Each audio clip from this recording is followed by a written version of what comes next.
Hello दोस्तों, राधे राधे। कैसे हैं आप? दिस इज़ मंजू जैन और आप देख रहे हैं योगा विद मंजू। आज का जो मेरा टॉपिक है वो है पाइल्स पर है, जिसे बवासीर भी कहते हैं और हेमोरॉइड्स भी कहा जाता है। इस वीडियो को मैंने 4 भागों में 4 सेक्शन में बांटा है। पहले सेक्शन में मैं आपको बताऊंगी what is piles, causes and it's symptoms. Second, इसके कुछ लाइफस्टाइल और डाइट में हम चेंज करके कैसे अपने जीवन को स्वस्थ बना सकते हैं। थर्ड में कुछ योगाभ्यास बताऊंगी जिससे हम पाइल से निजात पा सकते हैं। और उसके बाद मैं कुछ घरेलू या फिर होम रेमेडीज़ बताऊंगी। तो चलिए फिर शुरू करते हैं। और अगर आपने अभी तक मेरे चैनल को सब्सक्राइब नहीं किया है तो प्लीज़ सब्सक्राइब माय चैनल, ताकि अगली नोटिफिकेशन, मेरी वीडियो की नोटिफिकेशन आप तक समय से पहुंच पाए। और अगर आपको मेरी वीडियो पसंद आए तो इसको शेयर ज़रूर करना। तो चलिए फिर अब जानते हैं व्हाट इज़ पाइल्स। पाइल्स को हेमोरॉइड्स और बवासीर भी कहा जाता है। और इसके सिम्टम्स होते हैं बहुत ज़्यादा।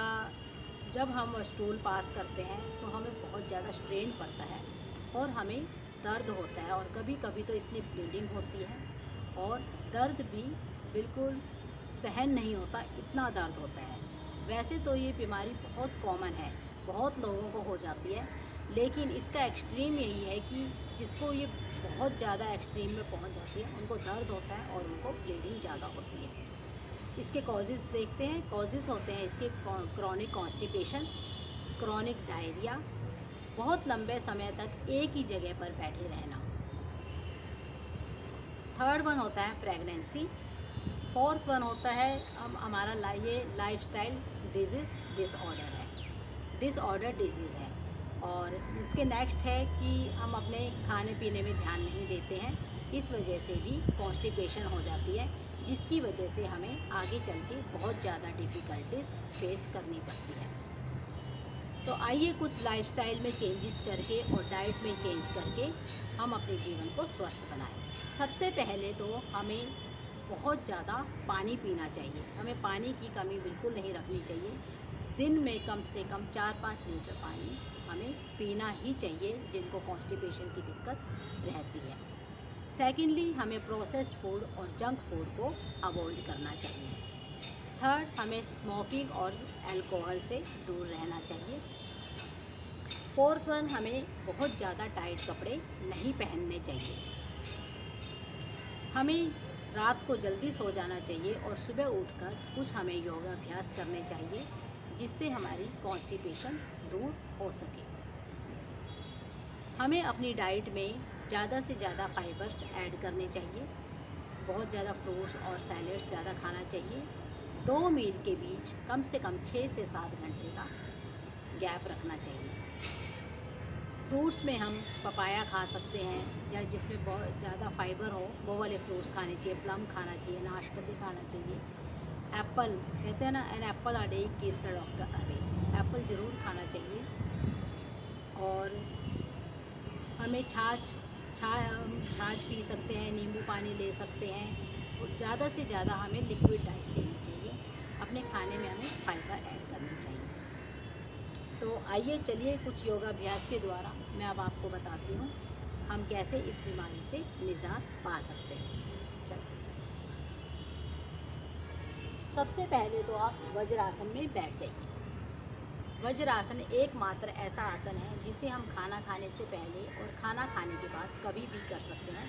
ये हमारे पाचन को सुदृढ़ बनाता है और निष्कासन सहज होता है। इससे हमारा डाइजेशन इम्प्रूव होता है और कॉन्स्टिपेशन की प्रॉब्लम इससे दूर होती है। तो आप हाथों को ऐसे भी रख सकते हैं और ऐसे भी अपनी स्पाइन को स्ट्रेट रखें और इनहेल करें और एक्सहेल करें। इनहेल एंड एक्सहेल कम से कम खाना खाने से पहले या खाना खाने के बाद। खाना खाने के बाद तो कम से कम आप 10 मिनट इसमें अवश्य बैठें, ताकि खाना आपको ढंग से पच सके। और वैसे तो इस आसन को आप कभी भी दिन में कर सकते हैं। बाकी सभी आसनों को करने के लिए आपको खाना खाने के बाद कम से कम 2.5-3 घंटे का गैप होना चाहिए। इसके बाद हम कुछ सूक्ष्म व्यायाम कर लेते हैं, क्योंकि कुछ भी एक्टिविटी करने से पहले हमें थोड़ी सूक्ष्म व्यायाम कर लेनी चाहिए। सबसे पहले हम हाथों की एक्सरसाइज करेंगे थोड़ी सी। ऐसे हाथों को ऐसे राउंड घुमाएं, जितनी बार क्लॉकवाइज उतनी ही बार एंटी क्लॉकवाइज।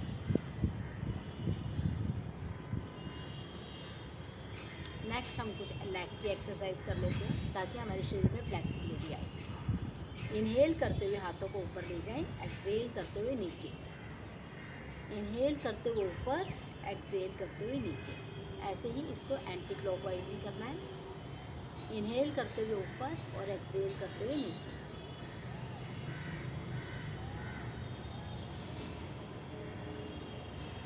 अब हम कर लेते हैं, अपने कमर को थोड़ा सा ट्विस्ट करेंगे, दोनों हाथों को सामने लाएं और पीछे की तरफ ऐसे।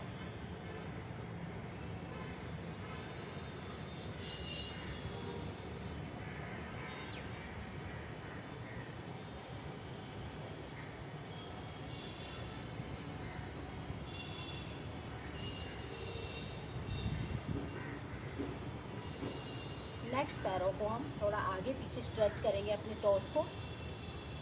इनहेल करते हुए अपनी तरफ, एक्सहेल करते हुए बाहर।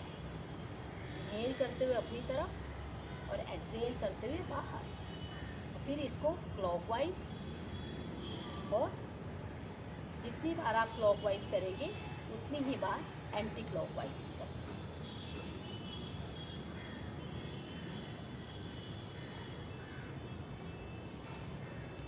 चले अब योगा अभ्यास शुरू करते हैं।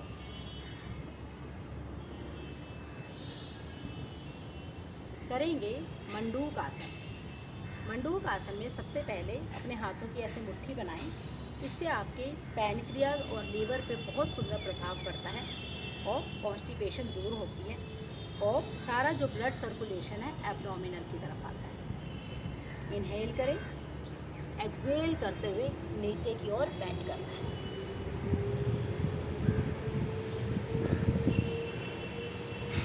फिर इनहेल करें, इनहेल करें और एक्सहेल करते हुए नीचे जाएं।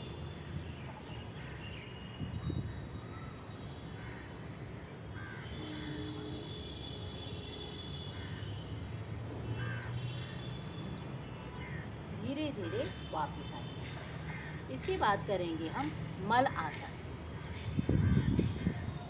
मल आसन में आप ऐसे बैठ जाएं। कोशिश करें टोस के ऊपर बैठें, अगर नहीं बैठ जाए तो आप ऐसे बैठ जाएं, और चाहे तो आप अपने नीचे, अगर आपसे ऐसे नहीं बैठा जा रहा, नीज़ में प्रॉब्लम है या कोई दिक्कत है, आप अपने नीचे एक पिलो भी रख सकते हैं, या फिर जो हम वॉशरूम में एक पटरा यूज़ करते हैं नहाते हुए, आप उसके ऊपर भी बैठ सकते हैं। ठीक है, आप उसके ऊपर ऐसे पटरे के ऊपर बैठ जाइए। अगर आपसे ऐसे नहीं बैठा जाए, दोनों हाथों को, एल्बोज़ को अपने नीज़ के इधर ऐसे ऐसे फंसा लीजिए और कोशिश करें ऐसे बैठें।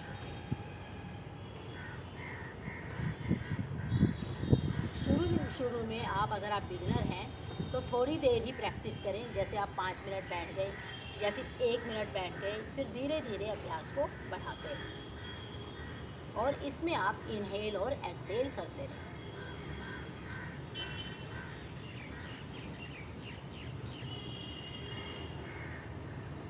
आएंगे धीरे धीरे वापस।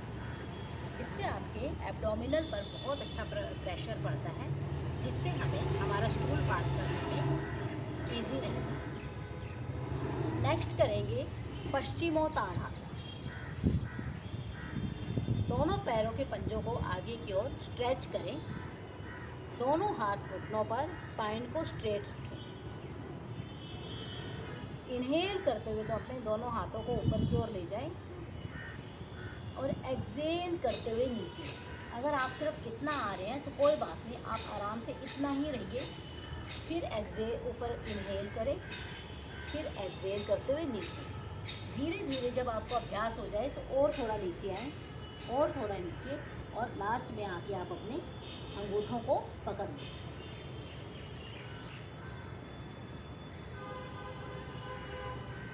आपको इतना ज़रूर झुकना है कि आपकी एब्डोमिनल पर प्रेशर पड़े, पूरा प्रेशर पड़ना ज़रूरी है। जैसे ही ये दबेगी तो आपकी कॉन्स्टिपेशन की प्रॉब्लम दूर होती है। तो फिर से एक बार शुरू करते।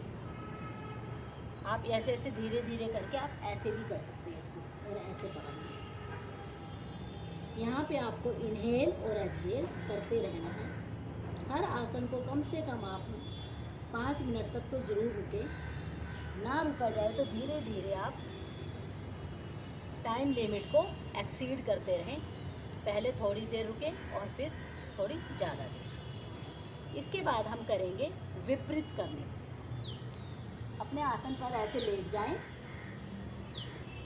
दोनों पैरों को मिला लें, एड़ी पंजे मिला लें और अपने दोनों पैरों को 90 डिग्री पर ले आएं।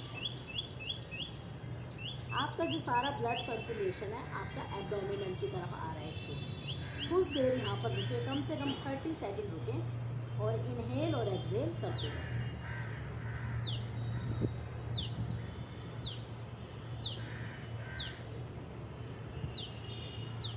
आएंगे धीरे धीरे वापस।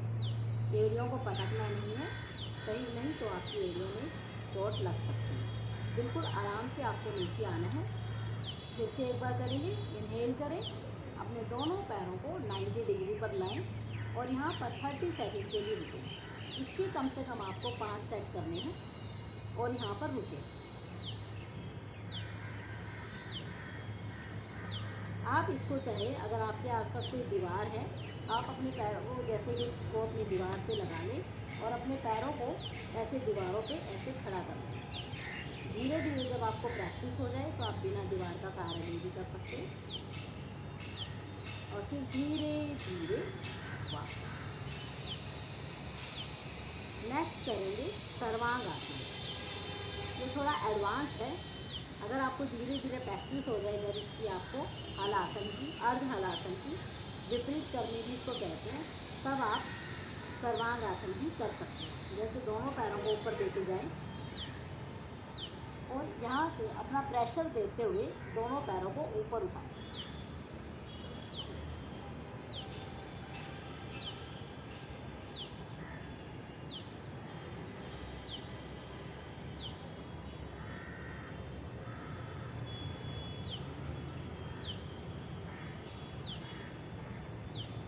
और 30 सेकंड का होल्ड करें और फिर बिल्कुल धीरे धीरे वापस।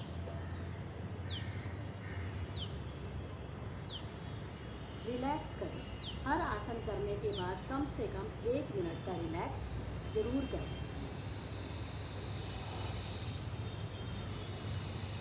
चढ़े हुए श्वास में कोई भी क्रिया करना वर्जित है। आसन,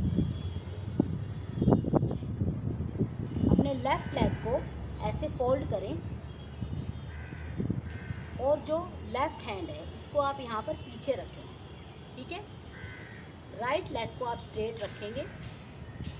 जो राइट हैंड है इसको हम यहाँ से ऐसे लाएंगे, क्योंकि अभी तक हमने पेट पर प्रेशर देने वाले आसन करे हैं। अब हमें थोड़ा सा बॉडी को ट्विस्ट भी करना है।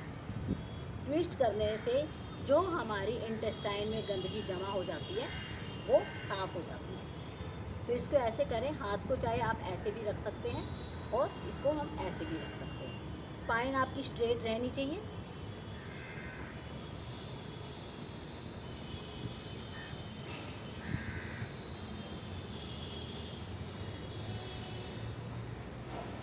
इनहेल और एक्सहेल करते रहें।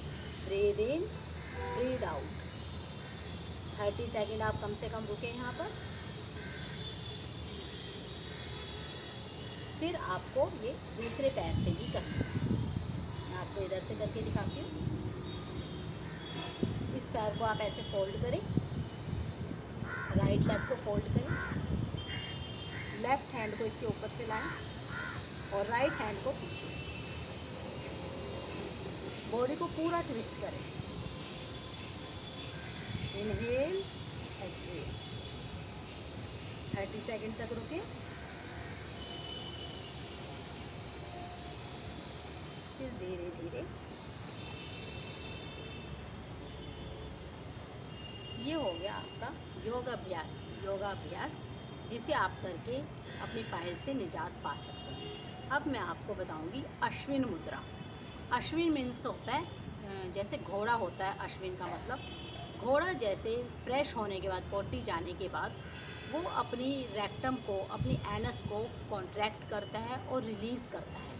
तो उसी के नाम पर ये अश्विन मुद्रा पड़ा है। तो मैं अब आपको बताऊंगी अश्विन मुद्रा कैसे करना है। दोनों हाथ ज्ञान मुद्रा में आप अपने क्रॉस लेग भी बैठ सकते हैं। पद्मासन में बैठना चाहें तो पद्मासन में बैठें, और नहीं तो आप सिर्फ क्रॉस लेग भी बैठ सकते हैं। दोनों हाथ ज्ञान मुद्रा। तो वो क्या करता है, जो घोड़ा होता है वो अपनी एनस को कॉन्ट्रैक्ट करता है, रिलीज़ करता है, कॉन्ट्रैक्ट करता है, रिलीज़ करता है, कॉन्ट्रैक्ट, रिलीज़।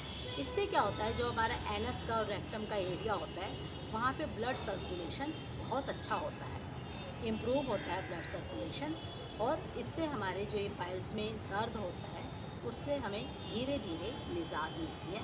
तो इसकी प्रैक्टिस अब थोड़ी देर करते हैं। तो धीरे धीरे ज्ञान मुद्रा में अपने हाथों को लेके आएँ, इनहेल करें, सांस भरें, रेक्टम को, अपनी एनस को कॉन्ट्रैक्ट करें, छोड़ दें, कॉन्ट्रैक्ट करें, छोड़ दें। ये मैं आपको हाथ ऐसे करके बता रही हूँ ताकि आप मेरे इशारे से समझ सकें। एनस होती है ये, किसको कॉन्ट्रैक्ट करना आपने, जो आपका पोटी वाला भाग होता है जहाँ से हम पोटी जाते हैं, उस पार्ट को हमें कॉन्ट्रैक्ट करना है और रिलीज़ करना है, कॉन्ट्रैक्ट करना है और रिलीज़ करना है। कैसे करें मेरे साथ, इनहेल करें, सांस भरें, एनस को कॉन्ट्रैक्ट करें, रिलीज़ करें, कॉन्ट्रैक्ट करें, रिलीज़ करें। फिर से इनहेल करें, एनस को कॉन्ट्रैक्ट करें और रिलीज़ करें, कॉन्ट्रैक्ट करें, रिलीज़ करें, कॉन्ट्रैक्ट, रिलीज़। अश्विन मुद्रा तो जब भी कॉन्स्टिपेशन हो, कुछ भी हो, कम से कम इसको रोज़ इसका अभ्यास करें। इससे ब्लड सर्कुलेशन बहुत अच्छा होता है। धीरे धीरे हमारी ये पाइल्स की प्रॉब्लम धीरे धीरे ठीक होने लगती है। एक बार फिर से इसका अभ्यास करते हैं। इनहेल करें, रेक्टम को कॉन्ट्रैक्ट करें, उसको अपनी नेवल की तरफ ऊपर की ओर स्ट्रेच करें, रिलीज़ करें, फिर से कॉन्ट्रैक्ट करें, रिलीज़ करें, कॉन्ट्रैक्ट करें, रिलीज़ करें। जैसे मैंने आपको मल आसन बताया था, आप जैसे इसमें भी बैठकर इसको हम प्रैक्टिस कर सकते हैं। जैसे अपनी एनस को कॉन्ट्रैक्ट करें, रिलीज़ करें, कॉन्ट्रैक्ट करें, रिलीज़ करें, कॉन्ट्रैक्ट करें, रिलीज़ करें। आइए अब मैं आपको कुछ होम रेमेडीज़ बताती हूँ। सबसे पहला उपाय मैं बता रही हूँ, बनाना। एक केला लें, उसमें भीम सैनी कपूर लें, एक चने के दाने के बराबर। उस केले को 2 पार्ट में डिवाइड कर लें। फिर वो जो कपूर है उसको इसके बीच में दबा दें, दोनों केलों को जोड़ दें। जो आपने एक केले को 2 पार्ट में डिवाइड किया था उसको जोड़ दें, और फिर उसको एम्प्टी स्टमक आपने 3 दिन तक खाना है।